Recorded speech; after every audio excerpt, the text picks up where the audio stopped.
I ended Namaste, I ended a bit abruptly, so I thought I'll put a cap on the point that I was making towards the end, which is that Bhakti, a lot of Bhakti, the devotional path, a lot of, in every religion, people claim to be devotees of God. And in Sanatana Dharma also we have our age-old Bhakti traditions. Is somehow I find it very strange. I don't know if it's me or if it's the Kali Yuga, the modern age we live in, but I find it very strange form. It doesn't look to me like anything like the Bhakti which I understand. Bhakti to be from scriptures and so forth. And people say that Bhakti is the best path, and I agree Bhakti is the best path. People say Bhakti is the shortest path.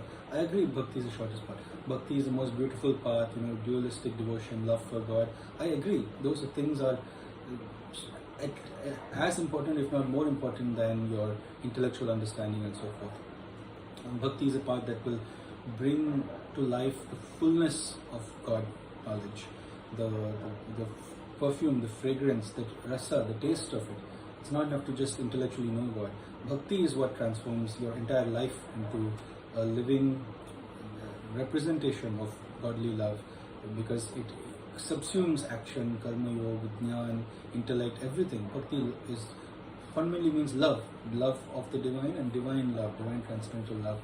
But somehow I am not feeling much, not sensing much love in the lives of people who claim to be devotees. A lot of the time, not always, but it's like it's hard to get the fragrance of love. It's almost like imperceptible. It's very easy to miss, and it really baffles me. I mean, if bhakti does anything, it ought to transform your life into pure love. You transform yourself into a being of pure love, selfless love, love for everybody, boundless love, not judgmental love, not conditional love, unconditional, boundless love of the kind that God has towards all His children, not just this special group of people. So your life will be transformed with love, both emanating from you and to you. Other people, you will start to perceive love everywhere. You will start to perceive the love of the sun, the moon, the trees, other people, even someone who is shouting at you, someone who may seem on the surface to not be giving you love. You will perceive God's love even in them. So your life will be filled with love. You will be a loving person. That's how people will describe you. You will be drowned in love. Your only thoughts will be about love. There won't be hateful thoughts. There won't be judgmental thoughts. Somehow I'm not seeing this in a lot of devotees. They have this idea of bhakti which is so different, and so I agree, bhakti is good, do bhakti, but I don't think what they are doing is bhakti. I don't think what they are calling bhakti is bhakti. They are doing something totally different and giving it the name of bhakti. I see that bhakti for them, for a lot of people, becomes so less about this all-consuming love, this all-embracing love, this non-judgmental, unconditional love for all things as God, seeing God in all things, and becomes more about this narrow, this constricted, this very limited mode of living, where you have love for a very narrow band of people and very objects, inanimate objects, and you practice a very narrow vision, and you cut off relationships from the rest of it. Love means building relationships with the whole world, all human beings, animals, all ages, all sizes. But instead, people, even on more austere paths, I can understand, but even in bhakti, people think they have to cut off ties, excommunicate members of their family, like some of the Western, the modern religions do, that cut off ties from your family. If they don't agree with your bhakti, with your path, cut off ties. They are dead to me. I only am related to God. I'm not related to them. God is through them also. God has put them in your life. So somehow it becomes about cutting off relationships, until all my friends are just from my sect. Unfriending people from other religions, other branches of Sanatana Dharma, other subsects, until everybody's from like-minded people who think like me. So it becomes about cutting off relationships, isolating oneself more, this small group of people. It baffles me. For me, it's very clear that bhakti is about being able to relate with everybody, seeing God equally in everybody. As Krishna says in the Gita, Brahmin, outcast, dog eater. So it's become almost like an analogy, if I was to give, is like Brahmins only hanging out with Brahmins, only talking about Brahmins, not making contact with other lives, other human beings. That's what a lot of these devotional groups end up being, I feel like. I don't see them associating with dog eaters, with people from other religions, opening the two-way communication. I'm right, I know that I'm right. You are wrong, I know that you're wrong, what's the point of communicating? There's no point. Unless you want me to correct you, unless you want me to tell you how wrong you are. That's the attitude people have, which is the normal, small-minded attitude every human being has. Husband says, I know I'm right, the wife has to apologize. What's the point of communicating? What's the point of finding out her point of view? I know that she's wrong. Wife thinks the same thing. I know that he's wrong. What's the point of communicating? And that's why they keep fighting until eternity, never get along.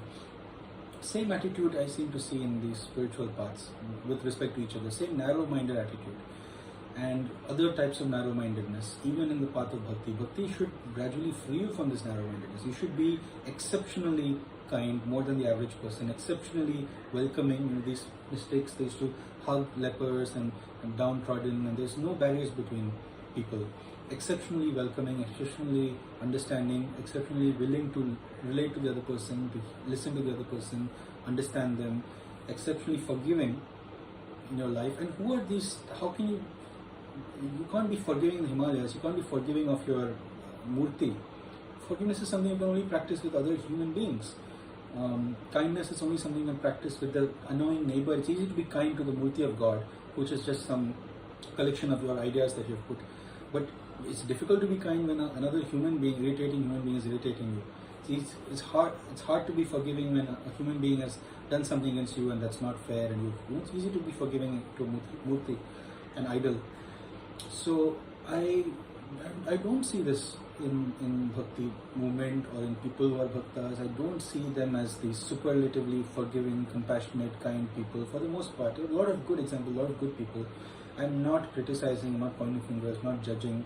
I'm just wondering where is the understanding gone wrong? Where is the understanding departed from what bhakti should be? And how can that be addressed? And so I will say it, and it may be radical, but I'll state it again. Loving God means loving all humans, loving His creation. It does not mean loving one image, one idol, one statue, one form. It's not what loving God means. That is easy to do. Loving God, if it means anything, means God is everything. It means loving everything indiscriminately. People you disagree with, people who have different views, different beliefs. Worshipping God means worshipping God in everything. The guest comes to your house, God has come to your house. The colleague, God is acting out through that colleague. It's seeing God's love in everyone. Even in the people who are nasty to you, who are mean to you.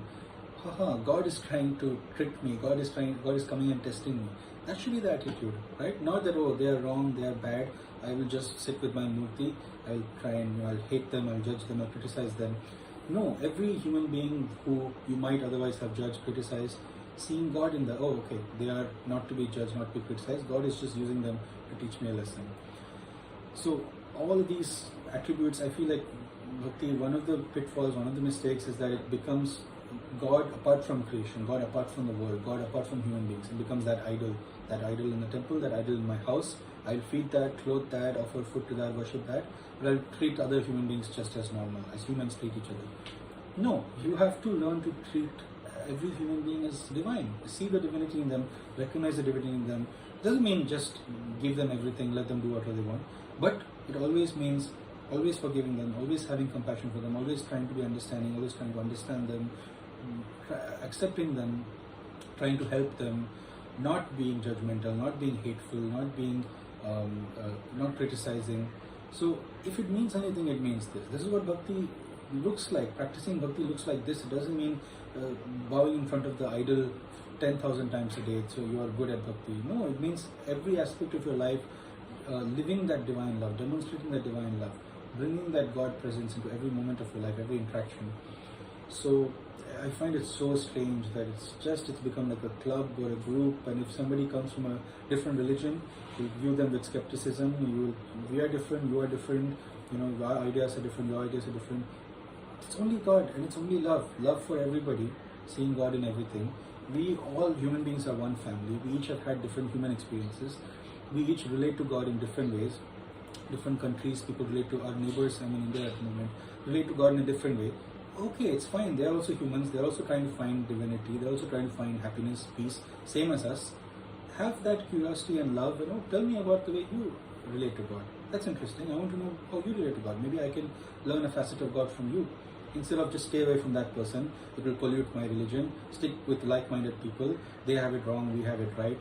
It's this weird mentality of us versus them, like we are some cricket teams or football teams. Or I don't understand why bhakti of all things should become like that. Other people, intellectual devotees or spiritual people, like maybe okay, but I thought at least in the bhakti group it will be full of all-consuming love and understanding, unconditional love. Strange. It's really strange. It's become more about exclusion, more us versus them, us versus the other. Bhakti is about including everybody into your family, into your embrace. It's become about exclusion. It's become about they are wrong, we are right. It's become about hatred, anger very often, hatred, looking down upon others, we are superior, they are inferior. That's not what Bhakti is about. Bhakti is about God is in everything. So I am servant to all of creation. I'm not superior than anyone. I'm not superior than any part of God. So a lot of this might be controversial or difficult to hear, and I'm not saying it applies to everyone. I'm not saying it applies across the board or to any particular religion or tradition. Just in general, I am flabbergasted at what people are calling bhakti in today's day and age. And to me, if it means anything, it means something very different. It means love for everything and everybody. Not me versus you. There's no versus. There's no othering. There's no separation. There's no turning away from someone, turning your back to someone. Recently I went to a church, just an anecdote, and because why not? I don't feel threatened. I don't feel my religion or my identity threatened. I wanted to see how they worship. It has its own beauty. It's a different type of flower. I went to church, just sat in the pews while they were doing their hymns, and at the end they were sharing the giving out the wafer, which is the body of Christ metaphorically. They give it out, right? So I queued up with everybody. Everybody got the wafer. I took mine, and before I could put it in my mouth, some guy came up to me, stopped me, and asked me, "Are you a Christian?" I said, I was taken aback, first of all. I said yes, because that is my understanding of Christianity, is that I think of myself as a Christian, as a follower of Christ's teachings. As far as I know, Christ only preached peace and love and forgiveness, and that is what I believe in as well, that I'm happy to say I'm a follower of those teachings. It's not an identity thing, that if I'm Christian, that means I'm not Hindu or I'm not this, I've changed my religion. It's nothing like that. Yeah, I'm a follower of Christ's teachings. He preached the truth. So I said, yes, naturally. I wasn't trying to make a point. And he continued, have you got baptized? Have you got confirmed? He's interrogating me. I said, no. And he snatched the wafer from my hand. Literally from my hand. It wasn't that he refused to give me. He took it from my hand, turned around and walked away. And didn't even say anything, didn't have the courtesy to say anything, just snatched it, turned around and walked away. I was so taken aback. Maybe I should have said, what would Jesus do? But this has become the perversion of devotion of bhakti in modern age, Kali Yuga. Of course, Jesus' main teaching was what? Love. Love thy enemy, love thy neighbor, love everyone as yourself. Love was his main teaching. Kindness, forgiveness, compassion, not hatred, not enmity, not jealousy, not revenge. And his main point he was trying to make was love all, don't have barriers, don't exclude anyone. And this fellow's understanding of Christianity in 2023 is that, okay, unless you are officially, you've got the confirmation, you are not us, you are different, you're not allowed to have this small piece of cracker. He could have just let it pass, and he might have converted me. He could have, by demonstrating love, he could have taught what Christianity is really about. I wouldn't call him a Christian. So instead, you are not part of our group, you're not part of our label or tribe. By the way, this is one good thing about Hindu temples and gurudwaras and stuff. They're very non-discriminating about who can come in and their prasad, as far as I've seen. But I'm not trying to make a point against Christianity. This is just an anecdote about how somebody who professes to follow a religion of love, who believes to be a bhakta, a devotee of love, can do such a thing in the name of love. Of course, crusades were fought in the name of Christ. So this shows you that you can call it bhakti, you can call it devotion, what you can be practicing has nothing to do with love. It's more to do with hate, exclusion, discrimination, us versus them, my tribe versus your tribe, my group, my mentality, my identity, this as opposed to others. Love is inclusive. Love, if it means anything, it means dissolving the boundaries between people. It means embracing the other as yourself, dissolving the boundary between you and the other.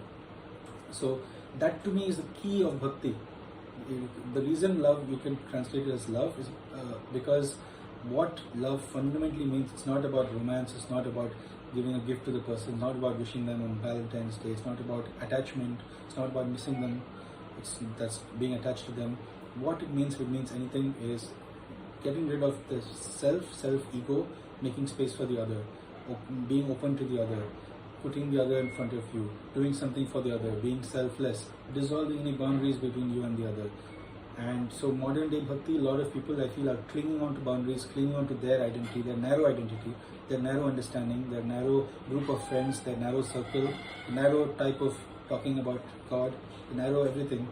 And they think that's what bhakti is. And the more dogmatically you pursue this, the more narrowly you pursue this, more strictly you pursue this, the more non-Christians you keep out of the church, the better the Christian you are. That is a joke, that is a farce. The more you embrace the other into your fold, into your love, the better of a bhakta you are, the more you're practicing bhakti. That is the test that God is trying to give, that God is coming as the other and saying, do you have what it takes to love me also, or can you only love somebody who is like you? So, yeah, I just wanted to make that point, and that's my whole point of doing my brand of spirituality, is inclusivity, including all traditions, all points of views.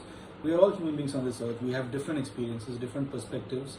We can learn from each other, we can help each other, we can call each other brother and sister, we can call each other, you are part of me, you are one of ours, you're mine, you are not different. I am calling myself a Christian, a Muslim, a Hindu, a Buddhist. I am happy to include everybody, the whole world in my family. So that's why I'm reading from Sufi poem and so forth, and making the point that this bhakti means perceiving the whole beauty of this garden, loving every single flower in this garden, not just my flower. Jealous, that's a jealous, small-minded love. This rose, this is my flower, I hate all other flowers, my flower, all the flowers are ugly. No, it means looking upon this garden that God has made, of diversity, and being overwhelmed with love for all of it equally. There is nothing ugly here, there's nothing to be hated here, there's nothing wrong and horrible, and here everybody can be brought into this. So yeah, it's such a shame that people, out of the sense of bhakti, keep out all other traditions, all other perspectives, all other followers, devotees, all other literature, scripture, and miss out on so much beauty in the world. Whereas what bhakti should be living in this beauty, seeing it everywhere, such that it moves you to tears. The love and beauty should be seen everywhere, not just in one thing, one narrow thing. God should be seen everywhere. God should be worshipped as everything. I keep saying this, as long as you worship God as one thing, if just this is God, God, you're missing out. That is exactly where God is not. What God is everything. So it means don't have discrimination, don't have raga dvesh, don't have prejudice, don't have conditions, don't have divisions. So this is my understanding of bhakti. This is the bhakti that I'm going to preach, and I hope it makes sense to you. This is the only thing that makes sense to me. The other, what people call religion, spirituality, bhakti, makes no sense to me. It doesn't matter which name you take, which figure of God you worship, unless you have all-consuming love towards all human beings, even the difficult ones, even the unfriendly ones, even the other country, other group, other society, other spiritual community, then I don't know what you are doing. It's some farce, some pantomime of bhakti. Thanks.